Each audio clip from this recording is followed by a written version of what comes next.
Warm welcome to Horse Talk, where we are going to talk about three different methods for liberty training, one of which you might be already doing, and two of which that are harder to do than the others.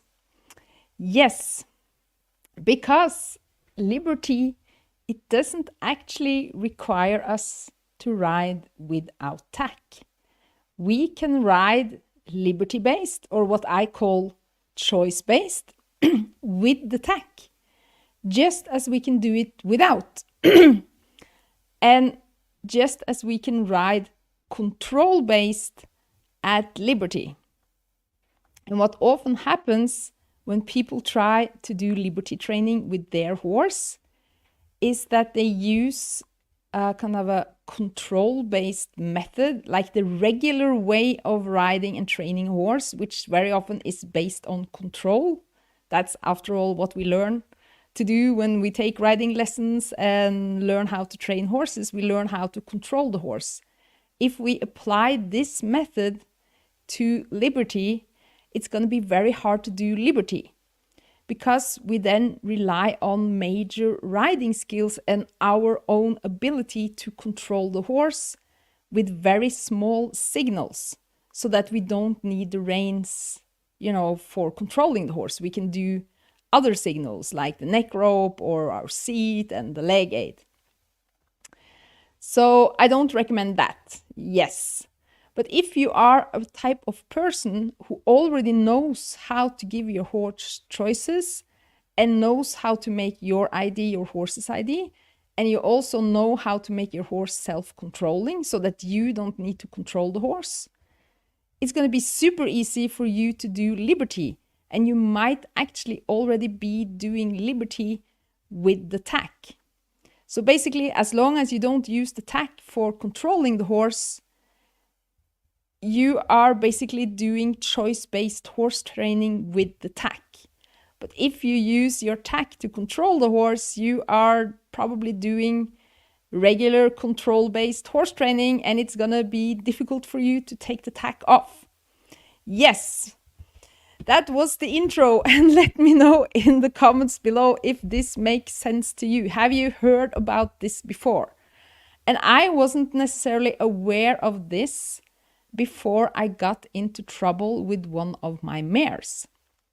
So I had been taking horse trainer education at Holar University College. I had trained hundreds of horses, and I basically just did what I had learned how to do. And you are fairly successful with the majority of horses, but there are some exceptions, and you categorize those exceptions as horses with bad temperament. But anyway, I discovered with my mare that the more I trained her, the worse she got. So I was considering, maybe it's something wrong with her. But then again, it was my own mare and I didn't want to give up on her. Plus, I went to Mongolia, which made me realize how controlling I was as a rider, because the Mongolian horses gave me very instant feedback on my need of control by basically ditching me.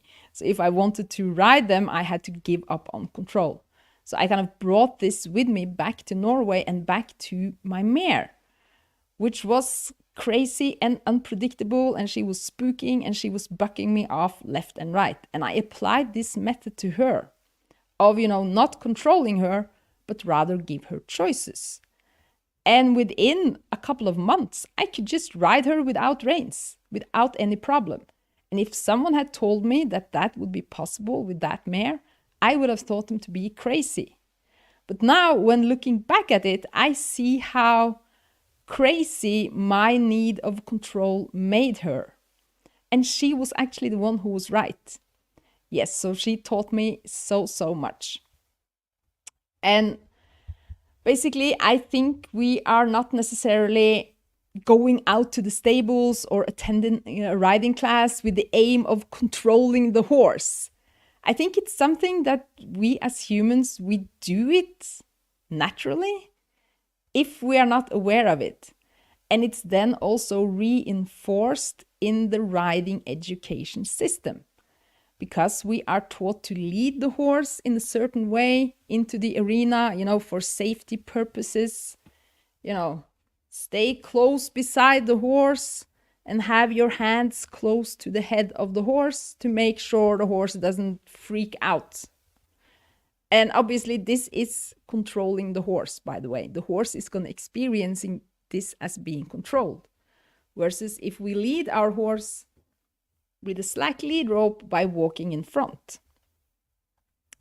And then it obviously, escalates from there. We mount the horse and make sure the horse goes where we want the horse to go, etc., etc., etc. So it's a lot about control, and control being the safe way to ride and handle horses, and the right way. Yeah, just look at the horses standing in those cross ties. They are being controlled to stand still. Anyhow, this can make anxious horses even more anxious. And it also makes the unmotivated horses even more unmotivated. So, but most horses, they tolerate it because they are so kind. So like the majority of horses, probably 80% of them, they will just act normally, even though we are fiddling with the reins, in their face, and we tie them in cross ties, and we decide everything and decide everywhere we need to go, and we tell them what to do and what not to do constantly. They tolerate it, but you have then these exceptions. And what I found is that once we give up on the control and we start giving these horses choices, the problems get solved and they become super easy to ride at liberty. Yes, so that's basically one way of doing liberty, is to give choices and make your ID your horse's ID. And then the second way of doing liberty is to control the horse at liberty, which is super difficult, by the way. You need a very obedient horse, and you need to practice a lot. And you also need to be a very clever rider. And you maybe also might need the right horse to do it. You can't do this with any horse. And then you obviously have the third way of doing liberty, which is also quite common, and that is to use then positive reinforcement and clicker training to get the horse to do what we want them to do, so that we rely on another method than basically maybe our riding aids. We rely on rewards to get the horse to do what we want them to do, which can be very motivating for many horses. Obviously, getting rewards is motivating, but it can definitely also make some horses pushy, and also quite a few horses can also become quite anxious from this way of training. And I also think we kind of miss out on a major opportunity to truly connect with the horse, because horses, they value present company over food. And if the only thing we can, provide our horse with is foods and treats and rewards in that kind of way, we aren't necessarily giving the horse what they actually really want, which is to feel safe when together with others. So as herd animals and flight animals, they rely on each other to, stay on the lookout for predators. And we can become the one taking the guard. And this was a lot coughing here. Yeah. And that's basically what I wanted to share with you this evening.